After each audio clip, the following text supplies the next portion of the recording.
2024년 4월 5일 부활 8일 축제 금요일 제1독서 사도행전의 말씀입니다. 그 무렵 불구자가 치유받은 뒤 베드로와 요한이 백성에게 말하고 있을 때에 사제들과 성전 경비대장과 사두가이들이 다가왔다. 그들은 사도들이 백성을 가르치면서 예수님을 내세워 죽은 이들의 부활을 선포하는 것을 불쾌히 여기고 있었다. 그리하여 그들은 사도들을 붙잡아 이튿날까지 감옥에 가두어 두었다. 이미 저녁 때가 되었기 때문이다. 그런데 사도들의 말을 들은 사람들 가운데 많은 이가 믿게 되어 장정만도 그 수가 5,000명 가량이나 되었다. 이튿날 유다 지도자들과 원로들과 율법학자들이 예루살렘에 모였다. 그 자리에 한나스 대사제와 카야파와 요한과 알렉산드로스와 그 밖에 대사제 감은 사람들도 모두 있었다. 그들은 사도들을 가운데에 세워놓고 당신들은 무슨 힘으로 누구의 이름으로 그런 일을 하였소? 하고 물었다. 그때 베드로가 성령으로 가득 차 그들에게 말하였다. 백성의 지도자들과 원로 여러분, 우리가 병든 사람에게 착한 일을 한 사실과 이 사람이 어떻게 구원받았는가 하는 문제로 오늘 신문을 받는 것이라면 여러분 모두와 온 이스라엘 백성은 이것을 알아야 합니다.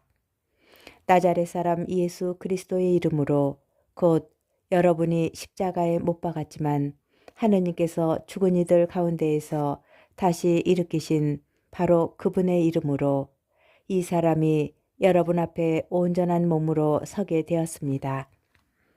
이 예수님께서는 너희 집 짓는 자들에게 버림을 받았지만 모퉁이의 머릿돌이 되신 분이십니다. 그분 말고는 다른 누구에게도 구원이 없습니다.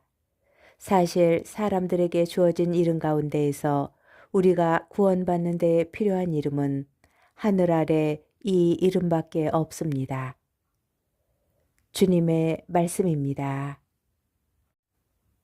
복음 요한복음 21장 1절에서 14절의 말씀입니다. 그때에 예수님께서는 티베리아스 호숫가에서 다시 제자들에게 당신 자신을 드러내셨는데 이렇게 드러내셨다. 시몬 베드로와 쌍둥이라고 불리는 토마스, 갈릴레아 카나 출신 나타나엘과 제베데오의 아들들, 그리고 그분의 다른 두 제자가 함께 있었다. 시몬 베드로가 그들에게 나는 고기 잡으러 가네 하고 말하자 그들이 우리도 함께 가겠소 하였다. 그들이 밖으로 나가 배를 탔지만 그날 밤에는 아무것도 잡지 못하였다. 어느덧 아침이 될 무렵 예수님께서 물가에 서 계셨다. 그러나 제자들은 그분이 예수님이신 줄을 알지 못하였다. 예수님께서 그들에게 애들아 뭘 좀 잡았느냐 하시자 그들이 대답하였다. 못 잡았습니다. 예수님께서 그들에게 이르셨다.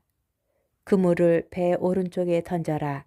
그러면 고기가 잡힐 것이다. 그래서 제자들이 그물을 던졌더니 고기가 너무 많이 걸려 그물을 끌어올릴 수가 없었다. 예수님께서 사랑하신 그 제자가 베드로에게 주님이십니다 하고 말하였다. 주님이시라는 말을 듣자 옷을 벗고 있던 베드로는 겉옷을 두르고 호수로 뛰어들었다. 다른 제자들은 그 작은 배로 고기가 든 그물을 끌고 왔다. 그들은 무태에서 100m쯤밖에 떨어져 있지 않았던 것이다. 그들이 무태 내려서 보니 숯불이 있고 그 위에 물고기가 놓여 있고 빵도 있었다. 예수님께서 그들에게 말씀하셨다. 방금 잡은 고기를 몇 마리 가져오너라. 그러자 시몬 베드로가 배에 올라 그물을 무트로 끌어올렸다.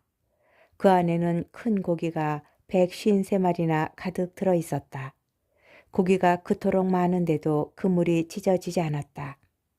예수님께서 그들에게 와서 아침을 먹어라 하고 말씀하셨다. 제자들 가운데에는 누구십니까? 하고 감히 묻는 사람이 없었다.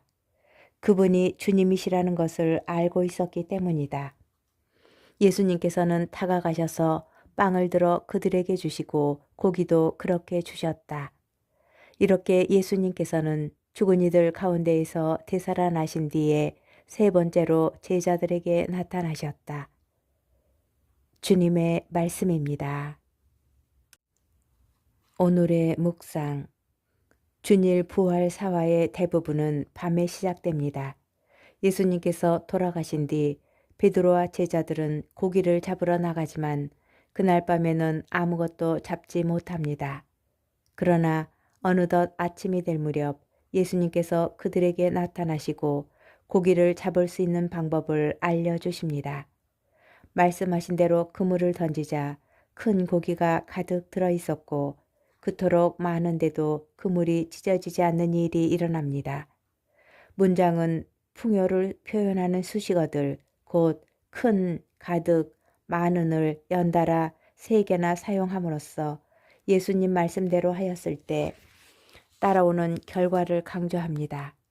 이러한 사태가 발생하자 요한으로 보이는 제자가 곧바로 베드로에게 말합니다. 주님이십니다. 독서에서는 이렇게 부활을 체험한 베드로와 요한이 이제 예수님 말고는 누구도 구원이 될 수 없음을 장엄히 선포하는 장면이 소개됩니다. 예수님께서는 버림을 받았지만 모퉁이의 머릿돌이 되신 분이십니다. 그분 말고는 다른 누구에게도 구원이 없습니다. 버림받았지만 모퉁이의 머릿돌이 된다는 내용은 성경에 자주 등장하는 주제입니다. 버림받음과 선택됨이라는 상반된 개념을 통하여 우리 삶에서 체험하는 극단의 상황들, 배제와 영광, 증오와 사랑, 소외와 축복을 융합시킵니다.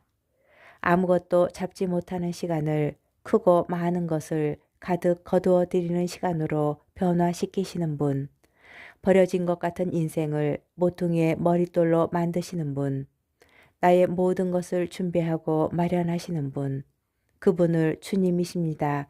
라고 고백하는 것이 우리가 체험하여야 할 부활의 참된 은총입니다.